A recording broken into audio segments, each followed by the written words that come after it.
എല്ലാവർക്കും നമസ്കാരം. Teachers mentors YouTube ചാനലിന്റെ പുതിയൊരു വീഡിയോയിലേക്ക് എല്ലാവർക്കും സ്വാഗതം.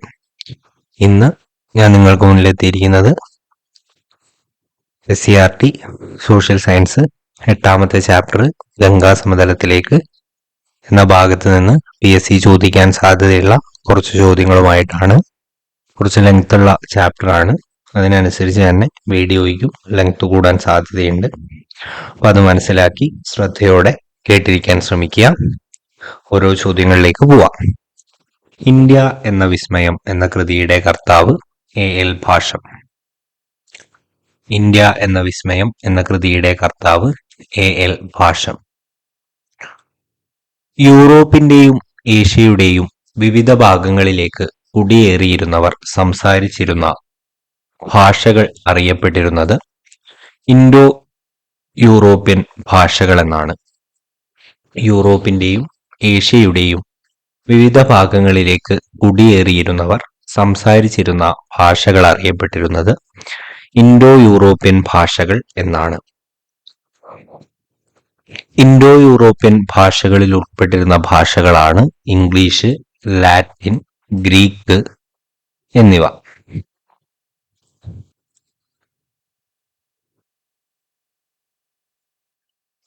ഏത് ഭാഷ സംസാരിക്കുന്നവരായിരുന്നു ആര്യന്മാർ എന്ന് വിശേഷിപ്പിച്ചിരുന്നത്? സംസ്കൃതം. ഏത് ഭാഷ സംസാരിക്കുന്നവരെയായിരുന്നു ആര്യന്മാർ എന്ന് വിശേഷിപ്പിച്ചിരുന്നത്? സംസ്കൃതം. സംസ്കൃതത്തിൽ രചിക്കപ്പെട്ട ആദ്യ കൃതി ഋഗ്വേദം. സംസ്കൃതത്തിൽ രചിക്കപ്പെട്ട ആദ്യ കൃതി ഋഗ്വേദമാണ്. ഋഗ്വേദത്തിൽ പരാമർശിക്കുന്ന ദേവേന്ദ്രന്റെ വേട്ടപ്പട്ടിയാണ് സരമ. ഋഗ്വേദത്തിൽ പരാമർശിക്കുന്ന ദേവേന്ദ്രന്റെ വേട്ടപ്പട്ടി സരമ. ഋഗ്വേദത്തിൽ പരാമർശിക്കുന്ന ദേവേന്ദ്രന്റെ വേട്ടപ്പട്ടിയായ സരമ നീന്തിക്കടന്ന നദി രസ എന്ന നദിയാണ്. സരമ നീന്തിക്കടന്ന നദി രസയാണ്.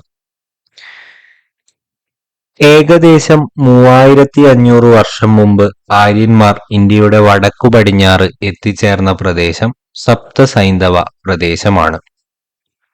ഏകദേശം 3500 വർഷം മുമ്പ് ആര്യന്മാർ ഇന്ത്യയുടെ വടക്കു പടിഞ്ഞാറ് എത്തിച്ചേർന്ന പ്രദേശം സപ്തസൈന്ധവ പ്രദേശം. സിന്ധു നദിയും അതിന്റെ 5 പോഷക നദികളായ ഝലം, ചിനാബ്, രവി, ബിയാസ്, സത്ലജ് എന്നിവയും സരസ്വതി നദിയും ചേർന്ന പ്രദേശം ഏതു പേരിൽ അറിയപ്പെടുന്നു? സപ്തസൈന്ധവം. സിന്ധു നദിയും അതിന്റെ 5 പോഷക നദിയായ ജലം, ചിനാബ്, രവി, ബിയാസ്, സത്ലജ് എന്നിവയും സരസ്വതി നദിയും ചേർന്ന പ്രദേശമാണ് സപ്തസൈന്ധവം എന്നറിയപ്പെടുന്നത്. സപ്തസൈന്ധവ പ്രദേശത്തേക്കുള്ള ആര്യന്മാരുടെ വരവിനെ സൂചിപ്പിക്കുന്ന തെളിവുകൾ എന്തൊക്കെയാണ് എന്നുള്ളതാണ് കുതിരകളുടെ എല്ലുകളും രഥങ്ങളുടെ അവശിഷ്ടങ്ങളും. സപ്തസൈന്ധവ പ്രദേശത്തേക്കുള്ള ആര്യന്മാരുടെ വരവിനെ സൂചിപ്പിക്കുന്ന തെളിവുകളാണ് കുതിരകളുടെ എല്ലുകളും രഥങ്ങളുടെ അവശിഷ്ടങ്ങളും. സപ്തസൈന്ധവ പ്രദേശത്തെ ജനജീവിതത്തെക്കുറിച്ച് വിവരങ്ങൾ ലഭിക്കുന്ന വേദമാണ് ഋഗ്വേദം. സപ്തസൈന്ധവ പ്രദേശത്തെ ജനജീവിതത്തെക്കുറിച്ച് വിവരങ്ങൾ ലഭിക്കുന്ന വേദം ഋഗ്വേദം. ഗോത്രസഭകൾ ഏതൊക്കെ പേരിലാണ് അറിയപ്പെട്ടിരുന്നത്? വിധാത, സമിതി, സഭ എന്നീ പേരുകളിലാണ് അറിയപ്പെട്ടിരുന്നത്. ഗോത്രസഭകൾ ഏതൊക്കെ പേരിലാണ് അറിയപ്പെട്ടിരുന്നത്? വിധാത, സഭ, സമിതി എന്നീ പേരുകളിലാണ് അറിയപ്പെട്ടിരുന്നത്. ആര്യന്മാരുടെ പ്രധാന തൊഴിൽ കന്നുകാലി വളർത്തൽ, കൃഷി എന്നിവയായിരുന്നു. ആര്യന്മാരുടെ പ്രധാനപ്പെട്ട തൊഴിൽ കന്നുകാലി വളർത്തൽ, കൃഷി എന്നിവയായിരുന്നു. കന്നുകാലികൾക്കും മേച്ചിൽപ്പുറങ്ങൾക്കും വേണ്ടി ആര്യന്മാർ നടത്തിയ യുദ്ധങ്ങൾ ഏതു പേരിൽ അറിയപ്പെടുന്നു? ധവിഷ്ടി എന്ന പേരിലാണ് അറിയപ്പെടുന്നത്. കന്നുകാലികൾക്കും മേച്ചിൽപ്പുറങ്ങൾക്കും വേണ്ടി ആര്യന്മാർ നടത്തിയ യുദ്ധങ്ങൾ ഏതു പേരിൽ അറിയപ്പെടുന്നു? ധവിഷ്ടി. ഋഗ്വേദ കാലത്ത് സമൂഹത്തെ തൊഴിലിന്റെ അടിസ്ഥാനത്തിൽ 3ആയി തരംതിരിച്ചിരുന്നു. അവ ഏതൊക്കെയാണ് എന്ന് ചോദിച്ചാൽ പുരോഹിതന്മാരുണ്ട്, സേനാനികളുണ്ട്, സാധാരണക്കാരുണ്ട്. ഋഗ്വേദ കാലത്ത് സമൂഹത്തെ തൊഴിലിന്റെ അടിസ്ഥാനത്തിൽ 3ആയി തരംതിരിച്ചിരുന്നു. പുരോഹിതരുണ്ട്, സേനാനികളുണ്ട്, സാധാരണക്കാരുണ്ട്. ആര്യന്മാരുടെ പ്രധാന ദൈവമായിരുന്നത് ഇന്ദ്രനായിരുന്നു. ആര്യന്മാരുടെ പ്രധാന ദൈവം ഇന്ദ്രൻ. ഇന്ദ്രന് പുറമെ ആര്യന്മാർ ആരാധിച്ചിരുന്ന ദൈവങ്ങളാണ് അഗ്നി, വരുണൻ, മരുത്, സൂര്യൻ എന്നിവ. ഇന്ദ്രന് പുറമെ ആര്യന്മാർ ആരാധിച്ചിരുന്ന ദൈവങ്ങൾ അഗ്നി, വരുണൻ, മരുത്, സൂര്യൻ എന്നിവരാണ്. സപ്തസൈന്ധവ പ്രദേശത്തു നിന്ന് ആര്യന്മാർ ഗംഗാ സമതലത്തിലേക്ക് വ്യാപിക്കാൻ തുടങ്ങിയ കാലഘട്ടം BCE 1000 സപ്തസൈന്ധവ പ്രദേശത്തു നിന്ന് ആര്യന്മാർ ഗംഗാ സമതലത്തിലേക്ക് വ്യാപിക്കാൻ തുടങ്ങിയ കാലഘട്ടം BCE 1000. ഗംഗാ സമതല കാലത്തെക്കുറിച്ച് പ്രതിപാദിക്കുന്ന വേദങ്ങൾ ഏതൊക്കെയാണ് എന്ന് ചോദിച്ചിട്ടുണ്ടെങ്കിൽ സാമവേദം, അഥർവവേദം, യജുർവേദം എന്നിവയാണ്. ഗംഗാ സമതല കാലഘട്ടത്തെക്കുറിച്ച് പ്രതിപാദിക്കുന്ന വേദങ്ങളാണ് സാമവേദം, അഥർവവേദം, യജുർവേദം എന്നിവ. ആര്യന്മാരുടെ ഗംഗാ സമതല വ്യാപനത്തെ ഏറെ സഹായിച്ചത് ഇരുമ്പായുധങ്ങളുടെ ഉപയോഗമാണ്. ആര്യന്മാരുടെ ഗംഗാ സമതല വ്യാപനത്തെ ഏറെ സഹായിച്ചിട്ടുള്ളത് ഇരുമ്പായുധങ്ങളുടെ ഉപയോഗമാണ്. ഗംഗാ സമതലത്തിലെ ജനങ്ങൾ ഉപയോഗിച്ച ഇരുമ്പായുധങ്ങളുടെ അവശിഷ്ടങ്ങൾ ലഭിച്ച പ്രധാന സ്ഥലങ്ങൾ ഏതൊക്കെയാണ് എന്ന് ചോദിച്ചിട്ടുണ്ടെങ്കിൽ അത്രാജ്ഞിഖേഡ ഉത്തർപ്രദേശ്, ജോധ്പുര രാജസ്ഥാൻ, ഭഗവൻപുര ഹരിയാന എന്നിവിടങ്ങളാണ്. നാടോടികളായ ജനങ്ങൾ സ്ഥിരതാമസമാക്കിയ പ്രദേശം അറിയപ്പെട്ടിരുന്നത് ജനപദങ്ങൾ എന്നായിരുന്നു. നാടോടികളായ ജനങ്ങൾ സ്ഥിരതാമസമാക്കിയ പ്രദേശം അറിയപ്പെട്ടിരുന്നത് ജനപദങ്ങൾ എന്നാണ്. കൃഷിഭൂമി സംരക്ഷിക്കുന്നതിന് പകരമായി കർഷകർ രാജാവിന് നൽകുന്ന നികുതികളായിരുന്നു ബലി, ബാഘ എന്നത്. കൃഷിഭൂമി സംരക്ഷിക്കുന്നതിന് പകരമായി കർഷകർ രാജാവിന് നൽകുന്ന നികുതികളായിരുന്നു ബലിയും ബാഘയും. ഗംഗാ സമതല കാലഘട്ടത്തിലെ ജനങ്ങൾ ആരാധിച്ചിരുന്ന ദൈവം വിഷ്ണുവും പ്രജാപതിയുമാണ്. ഗംഗാ സമതല കാലഘട്ടത്തിലെ ജനങ്ങൾ ആരാധിച്ചിരുന്ന ദൈവം പ്രജാപതിയും വിഷ്ണുവുമാണ്. ഗംഗാ സമതലത്തെ മികച്ച കാർഷികോൽപാദന കേന്ദ്രമാക്കി മാറ്റാൻ സഹായിച്ച പ്രധാനപ്പെട്ട ഘടകങ്ങളാണ് ഇരുമ്പിന്റെ ഉപയോഗവും മണ്ണിന്റെ ഫലപുഷ്ടിയതയും. ഗംഗാ സമതലത്തെ മികച്ച കാർഷികോൽപാദന കേന്ദ്രമാക്കി മാറ്റാൻ സഹായിച്ച പ്രധാന ഘടകങ്ങളാണ് മണ്ണിന്റെ ഫലപുഷ്ടിയതയും ഇരുമ്പിന്റെ ഉപയോഗവും. ഇന്ത്യയുടെ വടക്കുകിഴക്കൻ പ്രദേശത്ത് BCE 6 നൂറ്റാണ്ടിൽ ഉയർന്നു വന്ന പുതിയ ചിന്താരീതികൾ പിന്തുടരുന്നവർ അറിയപ്പെട്ടിരുന്നത് ശ്രമണർ എന്നായിരുന്നു. ഇന്ത്യയുടെ വടക്ക് കിഴക്കൻ പ്രദേശത്ത് BCE 6 നൂറ്റാണ്ടിൽ ഉയർന്നു വന്ന പുതിയ ചിന്താരീതികൾ പിന്തുടരുന്നവർ അറിയപ്പെട്ടിരുന്നത് ശ്രമണർ എന്നാണ്. ശ്രമണ വിഭാഗത്തിൽ ഏറെ ജനപ്രീതി നേടിയതും സ്വാധീനം ചെലുത്തിയതുമായ മതവിഭാഗങ്ങളായിരുന്നു ജൈനമതവും ബുദ്ധമതവും. ശ്രമണ വിഭാഗങ്ങളിൽ ഏറെ ജനപ്രീതി നേടിയതും സ്വാധീനം ചെലുത്തിയതുമായ മതവിഭാഗങ്ങളായിരുന്നു ജൈനമതവും ബുദ്ധമതവും. അജീവികന്മാർ, ചാർവികന്മാർ തുടങ്ങിയവർ ഉൾപ്പെട്ടിരുന്ന വിഭാഗം ശ്രമണ വിഭാഗമാണ്. അജീവികന്മാർ, ചാർവികന്മാർ തുടങ്ങിയവർ ഉൾപ്പെട്ടിരുന്ന വിഭാഗം ശ്രമണ വിഭാഗം. ഗംഗാ സമതല കാലഘട്ടത്തിലെ സാമൂഹിക വ്യവസ്ഥിതിക്കെതിരായി ഉയർന്നുവന്ന ചിന്താരീതികൾ പിന്തുടരുന്നവർ അറിയപ്പെട്ടിരുന്നത് ശ്രമണർ എന്നാണ്. ഗംഗാ സമതലത്തിലെ കാലഘട്ടത്തിലെ സാമൂഹിക വ്യവസ്ഥയ്ക്കെതിരായി ഉയർന്നുവന്ന ചിന്താരീതികൾ പിന്തുടരുന്നവർ അറിയപ്പെട്ടിരുന്നത് ശ്രമണർ എന്നായിരുന്നു. ഏഷ്യയുടെ പ്രകാശം എന്ന കൃതി രചിച്ചത് എഡ്വിൻ അർണോൾഡ് ആണ്. ഏഷ്യയുടെ പ്രകാശം എന്ന കൃതി രചിച്ചത് എഡ്വിൻ അർണോൾഡ്. എഡ്വിൻ അർണോൾഡിന്റെ ഏഷ്യയുടെ പ്രകാശം എന്ന കൃതിയിൽ പ്രതിപാദിക്കുന്ന വ്യക്തി ശ്രീബുദ്ധനാണ്. എഡ്വിൻ അർണോൾഡിന്റെ ഏഷ്യയുടെ പ്രകാശം എന്ന കൃതിയിൽ പ്രതിപാദിക്കുന്ന വ്യക്തി ശ്രീബുദ്ധൻ. ദൈവത്തിന്റെ രഹസ്യങ്ങളെക്കുറിച്ച് എനിക്കറിയില്ല, എന്നാൽ മനുഷ്യന്റെ ദുരിതങ്ങൾ എനിക്കറിയാം എന്ന് പറഞ്ഞത് ശ്രീബുദ്ധനാണ്. ദൈവത്തിന്റെ രഹസ്യങ്ങളെക്കുറിച്ച് എനിക്കറിയില്ല, മനുഷ്യന്റെ ദുരിതങ്ങൾ എനിക്കറിയാമെന്ന് പറഞ്ഞത് ശ്രീബുദ്ധൻ. ബുദ്ധമത സ്ഥാപകൻ സിദ്ധാർത്ഥ ഗൗതമ അഥവാ ശ്രീബുദ്ധനാണ്. ബുദ്ധമത സ്ഥാപകൻ സിദ്ധാർത്ഥ ഗൗതമ അഥവാ ശ്രീബുദ്ധൻ. ബുദ്ധമതത്തിന്റെ അടിസ്ഥാന തത്വം അഹിംസയാണ്. ബുദ്ധമതത്തിന്റെ അടിസ്ഥാന തത്വം അഹിംസയാണ്. എല്ലാ ജീവികളോടും കരുണ കാണിക്കണമെന്ന തത്വം അറിയപ്പെടുന്നത് അഹിംസയാണ്. എല്ലാ ജീവികളോടും കരുണ കാണിക്കണമെന്ന തത്വം അറിയപ്പെടുന്നത് അഹിംസ. ഭൂമിയിലെ ജീവിതം ദുഃഖപൂർണമാണ്. ആഗ്രഹങ്ങളാണ് എല്ലാ ദുഃഖങ്ങൾക്കും കാരണമെന്ന് പറഞ്ഞത് ശ്രീബുദ്ധനാണ്. ഭൂമിയിലെ ജീവിതം ദുഃഖപൂർണമാണ്. ആഗ്രഹങ്ങളാണ് എല്ലാ ദുഃഖങ്ങൾക്കും കാരണമെന്ന് പറഞ്ഞത് ശ്രീബുദ്ധൻ. മതചടങ്ങുകൾക്ക് പകരം ശ്രീബുദ്ധൻ പ്രാധാന്യം നൽകിയത് വ്യക്തിയുടെ ധാർമ്മിക ജീവിതത്തിനാണ്. മതചടങ്ങുകൾക്ക് പകരം ശ്രീബുദ്ധൻ പ്രാധാന്യം നൽകിയത് വ്യക്തിയുടെ ധാർമ്മിക ജീവിതത്തിനാണ്. ബുദ്ധമത തത്വങ്ങൾ പ്രധാനമായും ഉൾക്കൊള്ളിച്ചിരുന്ന ത്രിപിടകങ്ങൾ രചിക്കപ്പെട്ട ഭാഷ പാലിയാണ്. ബുദ്ധമത തത്വങ്ങൾ പ്രധാനമായും ഉൾക്കൊള്ളിച്ചിരുന്ന ത്രിപിടകങ്ങൾ രചിക്കപ്പെട്ട ഭാഷ പാലി. ത്രിപിടകങ്ങൾ എന്നറിയപ്പെടുന്നത് വിനയപിടകം, സൂതപിടകം, അഭിധമപിടകം എന്നിവയാണ്. ത്രിപിടകങ്ങൾ എന്നറിയപ്പെടുന്നത് വിനയപിടകം, സൂതപിടകം, അഭിധമപിടകം എന്നിവയാണ്. ബുദ്ധമത പഠനത്തിന്റെയും വിദ്യാഭ്യാസത്തിന്റെയും കേന്ദ്രങ്ങളായിരുന്ന സർവകലാശാലകളായിരുന്നു നളന്ദ, തക്ഷശില, വിക്രമശില എന്നിവ.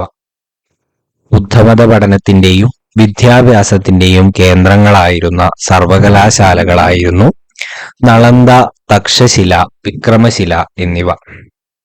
ബുദ്ധമതത്തിന്റെ ജന്മദേശം ഇന്ത്യയാണ്. ബുദ്ധമതത്തിന്റെ ജന്മദേശം ഇന്ത്യ. ബുദ്ധമതം പ്രചരിപ്പിക്കുന്നതിനായി നിർമ്മിച്ച ക്ഷേത്രങ്ങൾ അറിയപ്പെടുന്നത് ചൈത്യങ്ങൾ എന്നാണ്. ബുദ്ധമതം പ്രചരിപ്പിക്കുന്നതിനായി നിർമ്മിച്ച ക്ഷേത്രങ്ങൾ അറിയപ്പെടുന്നത് ചൈത്യങ്ങൾ എന്നാണ്. ബുദ്ധമതം പ്രചരിപ്പിക്കുന്നതിനായി സ്ഥാപിച്ച സന്യാസി മഠങ്ങൾ അറിയപ്പെടുന്നത് വിഹാരങ്ങൾ എന്നാണ്. ബുദ്ധമതം പ്രചരിപ്പിക്കുന്നതിനായി സ്ഥാപിച്ച സന്യാസി മഠങ്ങൾ അറിയപ്പെടുന്നത് വിഹാരങ്ങൾ എന്നാണ്. ബുദ്ധമതത്തിന്റെ പ്രധാനപ്പെട്ട പിരിവുകളാണ് ഹീനയാനം, മഹായാനം എന്നിവ. ബുദ്ധമതത്തിന്റെ പിരിവുകളാണ് ഹീനയാനം, മഹായാനം എന്നിവ. പ്രധാന ബുദ്ധമത കേന്ദ്രമായ ദാർഹൂത്ത് സ്ഥിതി ചെയ്യുന്ന സംസ്ഥാനം മധ്യപ്രദേശാണ്. പ്രധാന ബുദ്ധമത കേന്ദ്രമായ ദാർഹൂത്ത് സ്ഥിതി ചെയ്യുന്ന സംസ്ഥാനം മധ്യപ്രദേശ്. ജൈനമതം പ്രചരിപ്പിച്ച വ്യക്തി വർദ്ധമാന മഹാവീരനാണ്. ജൈനമതം പ്രചരിപ്പിച്ച വ്യക്തി വർദ്ധമാന മഹാവീരൻ. ശ്രീബുദ്ധന്റെ സമകാലീനനായിരുന്നത് വർദ്ധമാന മഹാവീരനാണ്. ശ്രീബുദ്ധന്റെ സമകാലീനനായിരുന്നത് വർദ്ധമാന മഹാവീരൻ. ജൈനമതത്തിലെ തീർത്ഥങ്കന്മാരുടെ എണ്ണം 24. ജൈനമതത്തിലെ തീർത്ഥങ്കന്മാരുടെ എണ്ണം 24. ജൈനമതത്തിലെ എത്രാമത്തെ തീർത്ഥങ്കരനായിരുന്നു മഹാവീരൻ? 24-മത്തത്. ജൈനമതത്തിലെ എത്രാമത്തെ തീർത്ഥങ്കരനായിരുന്നു മഹാവീരൻ? 24-മത്. ശരിയായ വിശ്വാസം, ശരിയായ അറിവ്, ശരിയായ പ്രവൃത്തി എന്നിവയിൽ അധിഷ്ഠിതമാണ് ശരിയായ ജീവിതം എന്ന് ജനങ്ങളെ ഉപദേശിച്ചത് മഹാവീരനായിരുന്നു. ശരിയായ വിശ്വാസം, ശരിയായ അറിവ്, ശരിയായ പ്രവൃത്തി എന്നിവയിൽ അധിഷ്ഠിതമാണ് ശരിയായ ജീവിതം എന്ന് ജനങ്ങളെ ഉപദേശിച്ചത് മഹാവീരൻ. ജൈനമതം വളരെയധികം പ്രാധാന്യം നൽകിയ ആശയം അഹിംസയാണ്. ജൈനമതം വളരെയധികം പ്രാധാന്യം നൽകിയിട്ടുള്ള ഒരാശയമാണ് അഹിംസ. ശ്വേതാംബരന്മാർ, ദിഗംബരന്മാർ എന്നിങ്ങനെ വിഭജിക്കപ്പെട്ട മതം ജൈനമതം. ശ്വേതാംബരന്മാർ, ദിഗംബരന്മാർ എന്നിങ്ങനെ വിഭജിക്കപ്പെട്ട മതമാണ് ജൈനമതം. ജൈനമതവും ബുദ്ധമതവും പ്രചരിച്ചിരുന്ന ഭാഷ പ്രാകൃതും പാലിയുമാണ്. ജൈനമതവും ബുദ്ധമതവും പ്രചരിപ്പിച്ചിരുന്ന ഭാഷ പ്രാകൃതും പാലിയുമാണ് എന്നുള്ളത് ഓർത്തിരിക്കുക. ജൈനമതവുമായി ബന്ധപ്പെട്ട ശ്രവണബൽഗോളയിലുള്ള ഗോതമേശ്വര പ്രതിമ സ്ഥിതി ചെയ്യുന്ന സംസ്ഥാനം കർണാടക. ഗോതമേശ്വര പ്രതിമ എന്നുള്ളത് അവിടെ സ്ട്രെസ് കൊടുത്ത് പഠിക്കുക. അത് ഈ ഒരു ഗോതമേശ്വര പ്രതിമ സ്ഥിതി ചെയ്യുന്ന സംസ്ഥാനം കർണാടകയാണ്. ജൈനമതത്തിന്റെ പ്രധാന തത്വങ്ങളാണ് ധർമ്മബോധം, സാഹോദര്യം, സമാധാനം എന്നിവ. ജൈനമതത്തിന്റെ പ്രധാന തത്വങ്ങളാണ് സമാധാനം, സാഹോദര്യം, ധർമ്മബോധം എന്നിവ. ദിൽവാര ക്ഷേത്രം സ്ഥിതി ചെയ്യുന്ന സംസ്ഥാനം രാജസ്ഥാനാണ്. ദിൽവാര ക്ഷേത്രം സ്ഥിതി ചെയ്യുന്ന സംസ്ഥാനം രാജസ്ഥാൻ.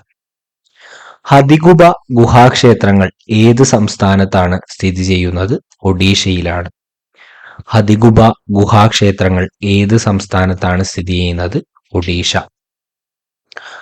മഗധയിലെ ഭരണാധികാരിയായിരുന്ന അജാതശത്രു ബുദ്ധനെ സന്ദർശിക്കുന്നതിന്റെ രംഗങ്ങൾ ചിത്രീകരിക്കുന്ന പ്രശസ്ത ബുദ്ധമത കേന്ദ്രമായ ബാർഹുത് സ്ഥിതി ചെയ്യുന്നത് മധ്യപ്രദേശിലാണ്.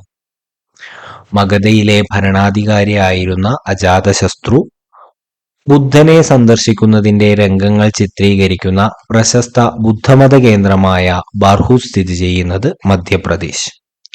രണ്ടാം ബുദ്ധമത സമ്മേളനം നടന്നതും മഹാവീരന്റെ ജന്മസ്ഥലമായ കുണ്ടല ഗ്രാമവും സ്ഥിതി ചെയ്യുന്ന സ്ഥലം വൈശാലി.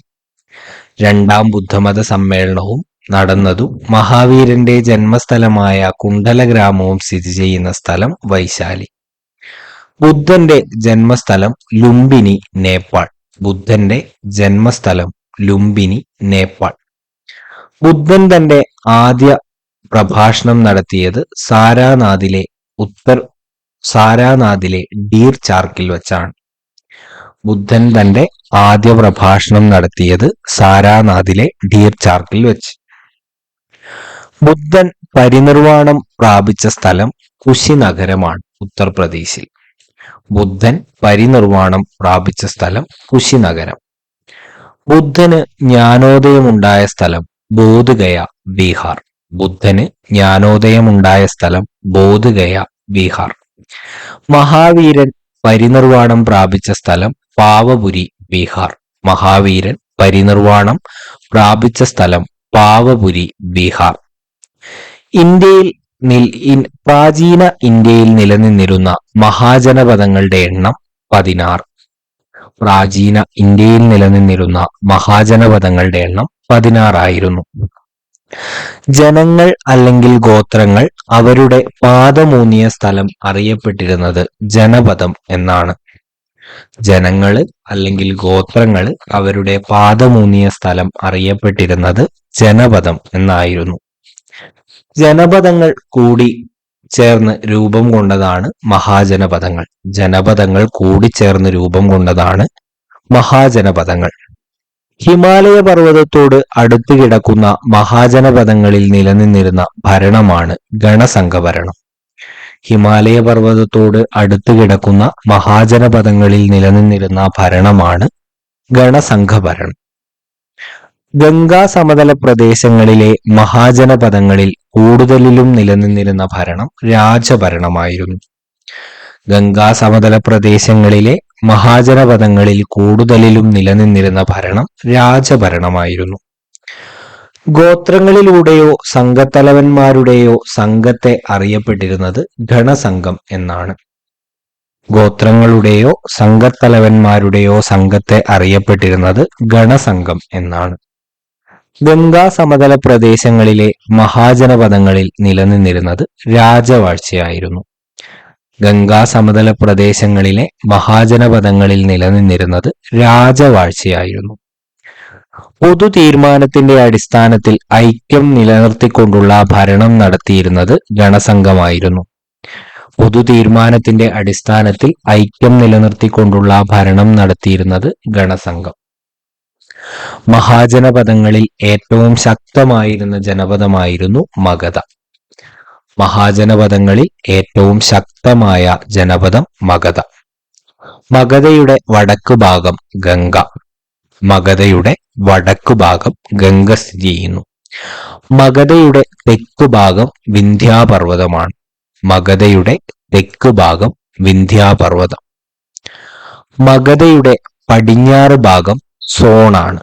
മഗധയുടെ പടിഞ്ഞാറ് ഭാഗം സോൺ. മഗധയുടെ കിഴക്കുഭാഗം ചമ്പാനദി. മഗധയുടെ കിഴക്കുഭാഗം ചമ്പാനദി. മഗധയുടെ ആദ്യ തലസ്ഥാനം രാജഗൃഹമാണ്. മഗധയുടെ ആദ്യ തലസ്ഥാനം രാജഗൃഹം. മഗധയുടെ പിൽക്കാല തലസ്ഥാനം പാടലീപുത്രം. മഗധയുടെ പിൽക്കാല തലസ്ഥാനം പാടലീപുത്രം. മഗധ ഭരിച്ചിട്ടുള്ള പ്രധാന ഭരണാധികാരികളാണ്. അവരുടെ വംശവും ഇപ്പുറത്താണ് കൊടുത്തിട്ടുള്ളത്. ബിംബിസാരൻ അജാതശത്രു ഹാര്യങ്ക രാജവംശത്തിൽ നിന്നുള്ളവനാണ്. ശിശുനാനകൻ കാലശോകൻ ശിശുനാഗ രാജവംശത്തിൽ നിന്നുള്ളവനാണ്. മഹാപത്മനാഭൻ നന്ദ രാജവംശത്തിൽ നിന്നുള്ളതാണ് എന്നുള്ളത് കൂടി അവിടെ ഓർത്തിരിക്കുക. പ്രാചീന ഗ്രീസിലെ മാസിഡോണിയയിലെ ഭരണാധികാരിയായിരുന്നു അലക്സാണ്ടർ. പ്രാചീന ഗ്രീസിലെ മാസിഡോണിയയിലെ ഭരണാധികാരിയായിരുന്നു അലക്സാണ്ടർ. താൻ ആക്രമിച്ച പ്രദേശങ്ങളുടെ ചരിത്രവും ഭൂമിശാസ്ത്രവും രേഖപ്പെടുത്തിയിരുന്ന ഭരണാധികാരിയായിരുന്നു അലക്സാണ്ടർ. താൻ ആക്രമിച്ച പ്രദേശങ്ങളുടെ ചരിത്രവും ഭൂമിശാസ്ത്രവും രേഖപ്പെടുത്തിയിരുന്ന ഭരണാധികാരി അലക്സാണ്ടറാണ്. ഗ്രീക്ക് നിർമ്മാണകല ഇന്ത്യയിൽ പ്രചരിപ്പിക്കാൻ കാരണമായത് ഏത് രാജ്യത്തിന്റെ ആക്രമണത്തോടെയാണ്? മാസിഡോണിയയുടെ ആക്രമണത്തോടെയാണ്. ഗ്രീക്ക് നിർമ്മാണകല ഇന്ത്യയിൽ പ്രചരിക്കാൻ കാരണമായത് ഏത് രാജ്യത്തിന്റെ ആക്രമണത്തോടെയാണ്? മാസിഡോണിയ. ഇന്ത്യയെ ആക്രമിക്കാൻ അലക്സാണ്ടറെ പ്രേരിപ്പിച്ച ഘടകങ്ങൾ ഏതൊക്കെയാണ് എന്ന് ചോദിച്ചാൽ, ഗ്രീക്ക് സംസ്കാരം വ്യാപിക്കുക, പേർഷ്യൻ സാമ്രാജ്യത്തിന്റെ കീഴിലെ മുഴുവൻ പ്രദേശങ്ങളും കീഴടക്കുക എന്നിവയായിരുന്നു ഇന്ത്യയെ ആക്രമിക്കാൻ അലക്സാണ്ടറെ പ്രേരിപ്പിച്ചിട്ടുള്ള ഘടകങ്ങൾ.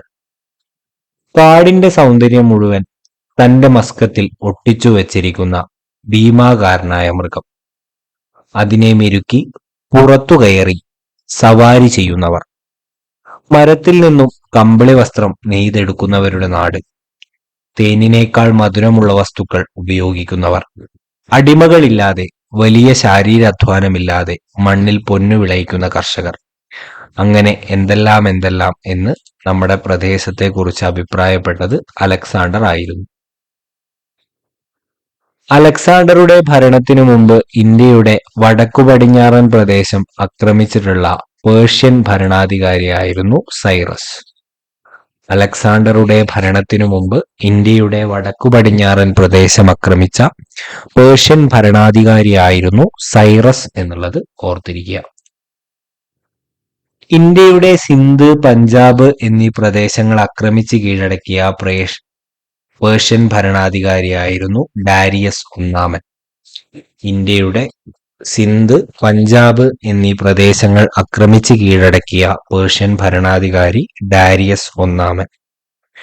പേർഷ്യക്കാരുടെയും മാസിഡോണിയയുടെയും ആക്രമണത്തിന്റെ ഫലങ്ങൾ എന്തെല്ലാമാണ് എന്ന് നമുക്കൊന്ന് നോക്കാം. ആദ്യം പേർഷ്യയുടെ നോക്കാം. പേർഷ്യയും ഇന്ത്യയും തമ്മിലുള്ള വാണിജ്യം വർദ്ധിക്കുകയുണ്ടായി. ഖരോഷ്ടി എന്ന പുതിയ ലിപി നിലവിൽ വന്നു. ഇന്ത്യൻ ശില്പകലയെ ഇത് സ്വാധീനിച്ചു. പേർഷ്യൻ സ്വർണ്ണ നാണയങ്ങൾ ഇന്ത്യയിൽ പ്രചരിച്ചു. ഇന്ത്യയിലെ പണ്ഡിതന്മാർക്കും ചിന്തകന്മാർക്കും പേർഷ്യക്കാരുടെ പ്രോത്സാഹനം ലഭിച്ചു. ഇനി മാസിഡോണിയ നോക്കുകയാണെങ്കിൽ യൂറോപ്പുമായുള്ള വ്യാപാരബന്ധം ശക്തിപ്പെട്ടു. കരയിലും കടലിലുമായി പുതിയ വാണിജ്യപാതകൾ വികസിച്ചു.